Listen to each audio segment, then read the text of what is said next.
Okay, so I'm happy to introduce Shuo Zhang, who will speak about composed Dehn twist exact sequence through A infinity n module for this first of 3 talks.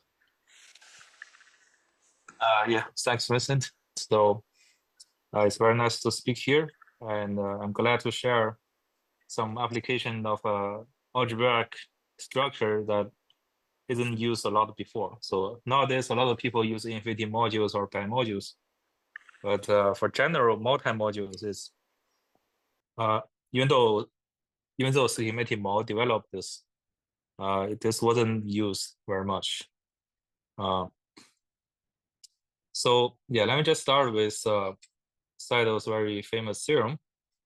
So if you have a Lagrangian sphere, so for the moment, I'm ignoring many technical assumptions. So if L is a Lagrangian sphere, then you have long exact sequences of Floer homologies. There are many versions. Well, for the open version, you have that. So basically, it says the effect of Dehn twist along L is on Lagrangian Floer homology is given by the mapping cone of this mu2. And this map S is also a very natural map. So this S map basically counts holomorphic sections of this Lifshitz vibration over the strip or two-pointed disk, where you have the Lagrangian boundary condition being B here and then tau L of B, because by the monodromy, like the Lagrangian label is forced to be trial transport to tau L of B. This map S is given by counting this. Naturally, this map here, or maybe yeah, this map here is also a very natural map. It's given by the dual of mu2 or the power pants coproduct composed with the isomorphism given by tau L. And for the closed version, you have that there's a lambda sequence from L, the self-Floer homology of L, to the Floer homology of identity, to the fixed point Floer homology of tau L. And this map are also very natural maps. The first map is this first stage of open-closed map. And this map is also count over holomorphic sections over a cylinder. Or yeah. And then actually, yeah, there's a slightly more general version of the closed version. Like you can also like you can twist everything by phi, so that the first map becomes a twisted open closed map, and then the second map is also some counting sections over some mapping torus of the phi. So, and there's also a categorical version which says that there's an exact triangle in the instantaneous enlargement of the Fukaya category given by this. So this basically says that the first long exact sequence is functorial with respect to A, right? So this is equivalent to saying the first long exact sequence is functorial in A.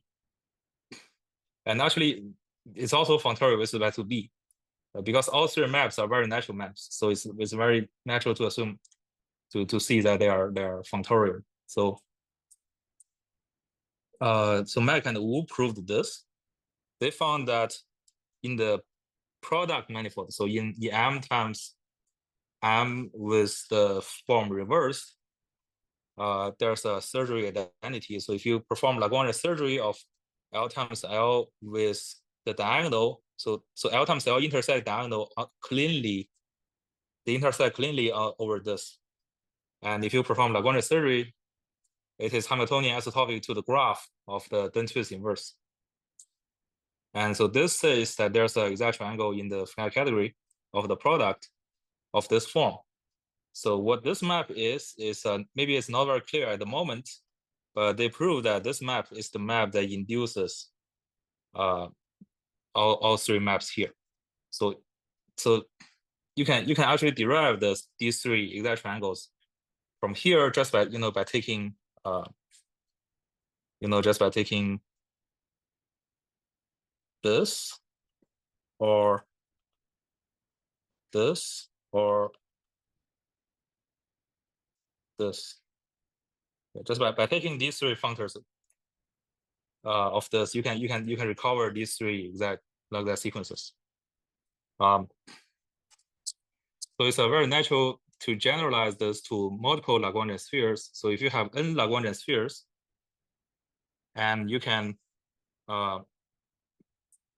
perform composition of Dehn twist along all of them. So I'll just call the composition tau. Then you can also ask, can I compute the effect of Dehn twist of this composed Dehn twist? And indeed you can. So this is what I proved, but I should also mention that Mo and Tim Peruz announced some proof about 15 years ago, but I never found that paper. So the theorem says that, so if you are given some test objects A and B, and also maybe some test object similar to Morrison phi, then there exists some chain complexes in the open and closed and twisted version. So along that sequences, so that where the first the homology of these very big chain complexes fits into these Lagrangian sequences.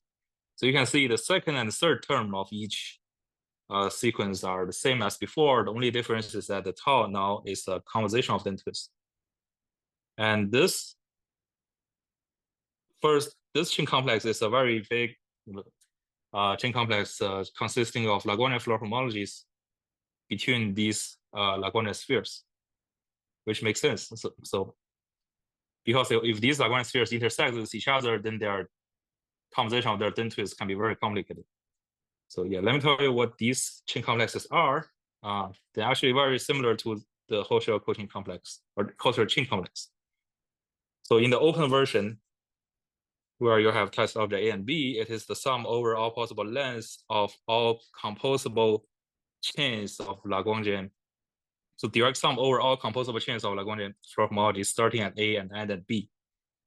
And the differential is given by summing over all possible ways of using mu I to contract some of the terms. In the second, so this is the open version. For the closed version, the chain complex is this, some kind of cyclic complex. So the summand is, you have the same summand, summing over, and we are summing over the same thing. But now you see the indices are like it's cyclic, and this differential also involves more terms. It also involves, for example, you can perform mu2 of this term and this term now. So this is actually exactly the Hochschild chain complex of the A with itself.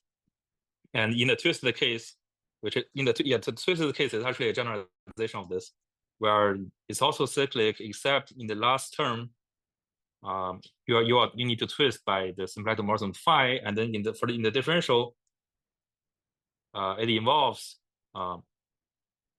using phi to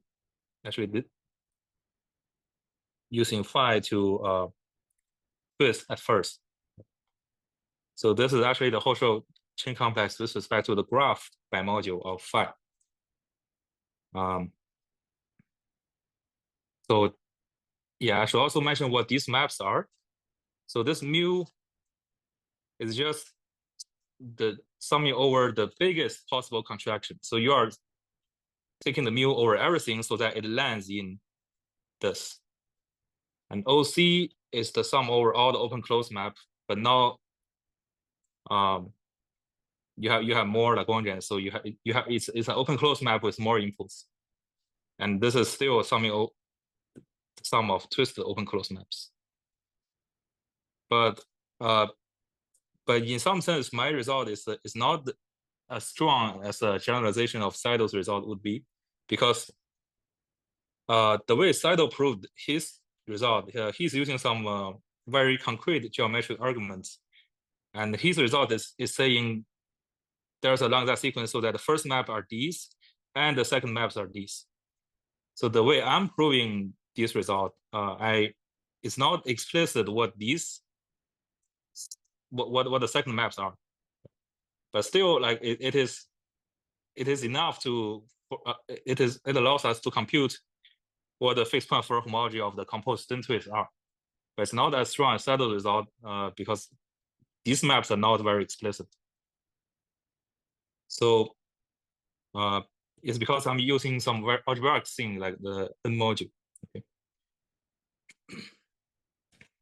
So yeah, and also there's a categorical version. So there exists the module over the static category of the product C so that there's an exact triangle.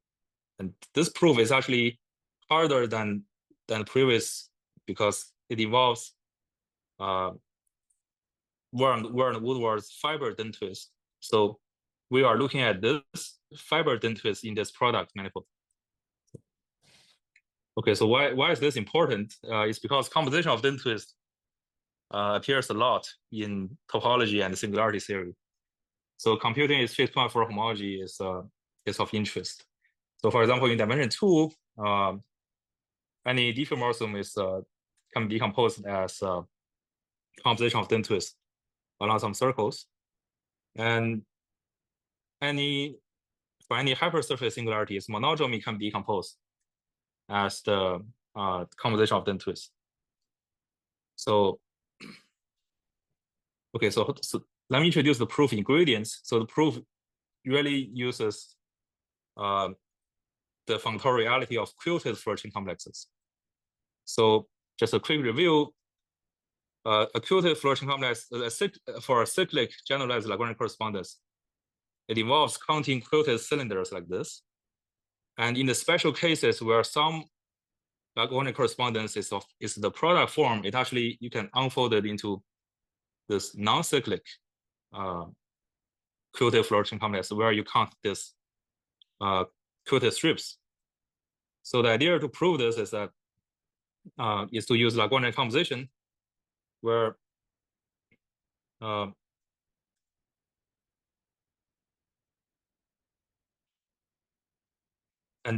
we use this theorem by Warren Woodward, which says that so this is the definition of Lagrangian composition in case you haven't seen it before. And Warren Woodward says their theorem says that if the composition is embedded, of course it's not always the case, but if the composition is embedded, then then you have this isomorphism of quilted Floer homologies. Okay, so for example, the image of B under a symplectic morphism phi is the same as the composition of Lagrangian composition of the graph with B. And the composition of graphs is equal to the graphs of compositions. And of course, the composition of graphs is always embedded. So this theorem is enough for our application. Maybe the most important part of this talk is the infinity n module structure of the quilted Floer complex. So this is the definition of infinity n module. So you don't need to stare at it for a very long time. So it consists of vector space for every tuple of objects. So in our case, it will just be the quilted Floer chain complex. So you gave me n Lagrangians. I gave you you gave me n Lagrangian correspondences. I gave you this quilted Floer chain complexes. So this is what the n module structure of quilted Floer chain complexes is, and the structure maps are given by. So these are structure maps of n module. The structure maps are given by counting quilted strips or cylinders, depending on whether you're in the open or closed case, where you have L one L1 R1 L N1 L N Rn, and then the inputs, right? The inputs that you use to act on the module, they are the inputs that are being fed into the points on the seams. Okay, and this is how you define the structure maps of the infinity n module structure on the quilted Floer chain complexes. And the reason why it satisfies this infinity n module relation is that you just need to look at how this thing can degenerate. Okay, if you're not very comfortable with this, just think of it as you have two-pointed disk, or so quilted disk, right? So the automorphism is one-dimensional, and up to automorphism, this thing can degenerate in two ways. One is that some points, some collection of points will go up to infinity, so you have a breaking. Another way to degenerate is that some points on one seam could collide, and you have a disk bubble. And these two kind of degeneration correspond exactly to these two types of terms. So, so the quilted Floer chain complexes together with these maps defines an infinity n module. So this is, even though this statement is not written anywhere, it is almost automatic by combining Malware and Woodward's theory of counting quilts over families together with Mau's study of the modular space of these objects. Okay, now the proof, we can sketch the proof. So for simplicity, I'll just deal with the open case. But for the closed case and twisted case, you just need to count quilted cylinders instead of quilted strips. Okay, so this is the thing we're interested in. Okay, and by reasons I mentioned before, I mean, tau of B is the same as the Lagrangian composition of these Lagrangians. And then by Warren-Woodward's theorem, this Floer chain complexes is isomorphic to this this Floer cohomology is isomorphic to this quilted Floer cohomology, where now you have n+2 arguments. So now you see we have successfully separated the contribution of each Dehn twist, of the Dehn twist along each spheres. And now, because we have proved that the quilted Floer chain complex is from an n module, in other words, the quilted Floer chain complex is functorial in each of these arguments. So therefore, if we replace, if we use Mack and Wu's result, which basically says that the graph of Dehn twist is quasi-isomorphic to the mapping cone of this, and then we feed this, we plug this into each of these arguments, we get that this quilted Floer chain complex is isomorphic to the homology of a certain iterated mapping cone complex. So let's just look at the example. So in the case when n is equal to 2, we have this. And now, because 2 times 2 equal to 4, so each of these is mapping cone. So 2 times 2 equal to 4. This is isomorphic to the homology of this chain complex. So you have the direct sum of these 4 direct sums. And then the differential of this chain complex is given by, in the matrix form, is given by this. It's given by counting pointed quilted strips like this, which is almost what we want. But what we want is that, so what we have now is this. But what we want is that we want this to be isomorphic to this chain complex on the bottom. If we can prove this is isomorphic to this thing on the bottom, then we are done. But the thing in the bottom, first of all, it is a tensor product of genuine Floer homologies. It's not of quilted Floer homologies. Second of all, the differential is given by counting disks instead of quilts. But still, using quilt unfolding, you see that each of these direct summands are isomorphic. So this is just quilt unfolding. So for example, in the last term, I mean, having delta having diagonal as a Lagrangian correspondence is like having, you can just erase delta. So it's like having no condition. So for example, each of these direct summands are isomorphic to the direct summands downstairs. The hard part is how do you identify these maps? And this can be done using a trick used by Ganachwa, which is how you it's also a version of quilt unfolding.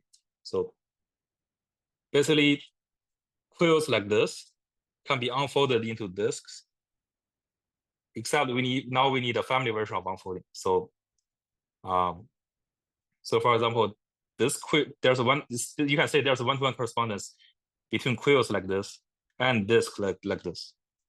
So now we have identified both the generator and the differentials of both chain complexes. That's how we prove this. So I think I have gone over 1 minute.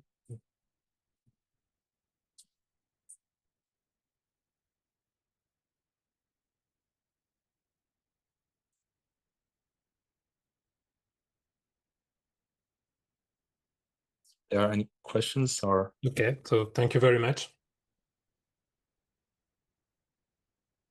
Are there any questions for Shuo?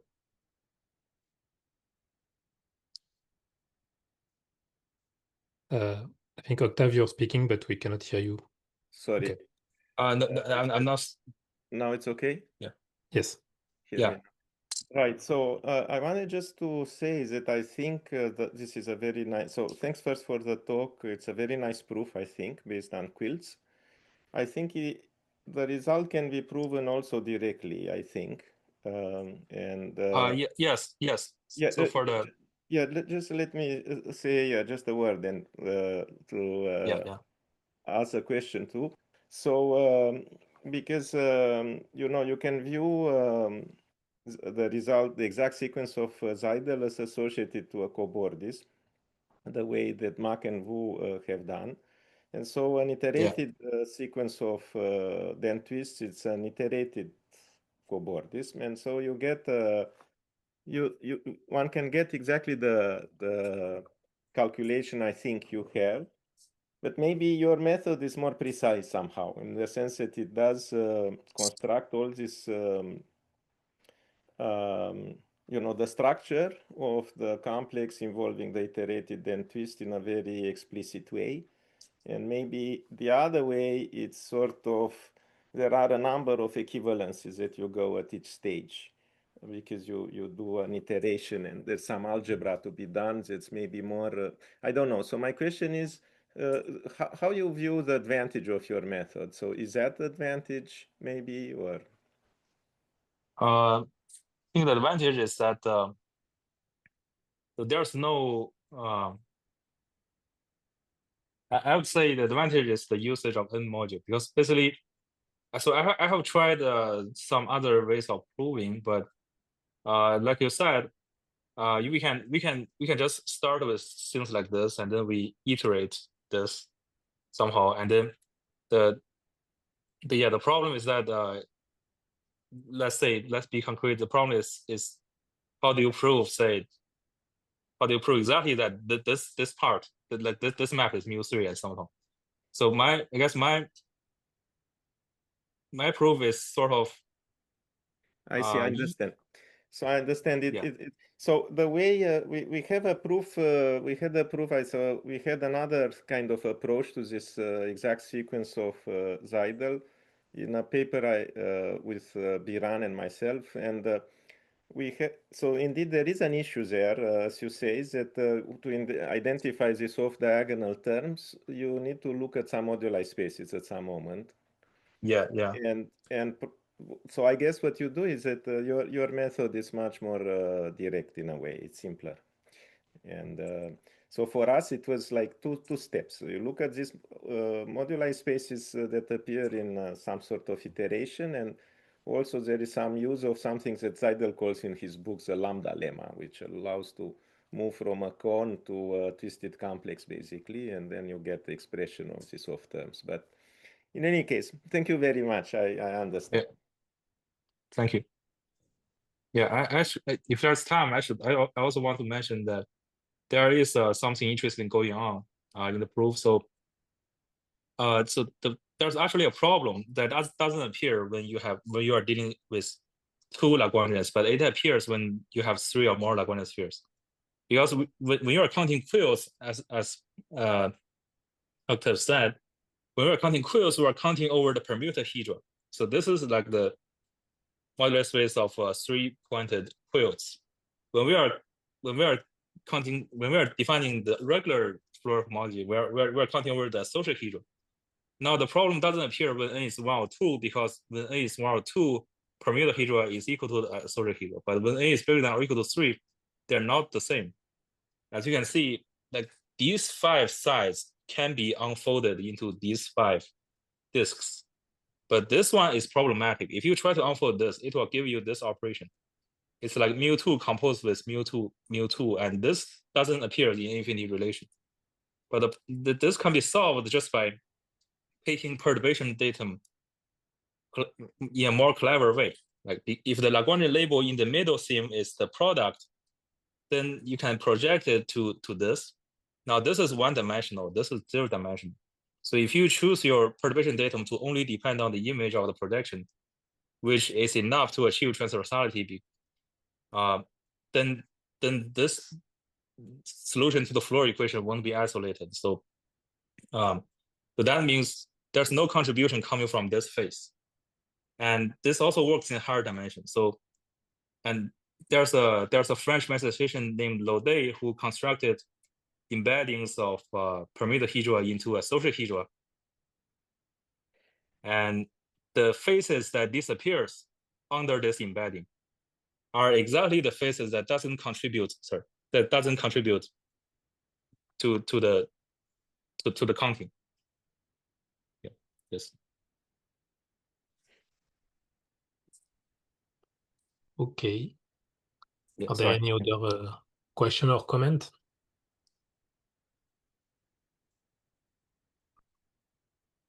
Okay, so I think we can thank Shuo again. Thank you very much.